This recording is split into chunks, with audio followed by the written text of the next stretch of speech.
नमस्कार मित्रांनो, पुन्हा एकदा स्वागत आहे आपल्या एका इंटरेस्टिंग व्हिडिओमध्ये। काही दिवसानंतर गणपती बाप्पा आपल्या घरी येणार आहे। त्याच पद्धतीनं मी प्रांता तीर्था चाललो आहे परेलमधल्या गणपती वर्कशॉपला भेट देण्यासाठी आणि तुम्ही आमच्यासोबत येणार आहात।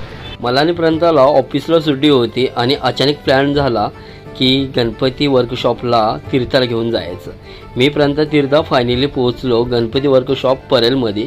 इथून सर्वात अगोदर आम्ही एंट्री केली। सर्वात अगोदर आम्ही विचार केला की मोठे गणपती आपण पाहून घेऊ। वर्कशॉपच्या आतमध्ये आल्यानंतर सुंदर असे सुबक गणपती बाप्पाच्या मूर्ती बघायला भेटल्यात आणि ह्यांच्या कलेला दाद दिली पाहिजे। खूप मोठमोठे गणपती इथं बनवले जातात। मोठे गणपती पाहिल्यानंतर छोट्या राणी सरकारला आणि मोठ्या राणी सरकारला घेऊन आलो घरगुती गणपती पाहण्यासाठी। इकडचे सुंदर अशा मूर्त्या तुम्ही पाहू शकता। हे घरगुती गणपती आहे। हाती दिले नाच नाच म्हणून खुणावले कडाळले धडाळले डंभर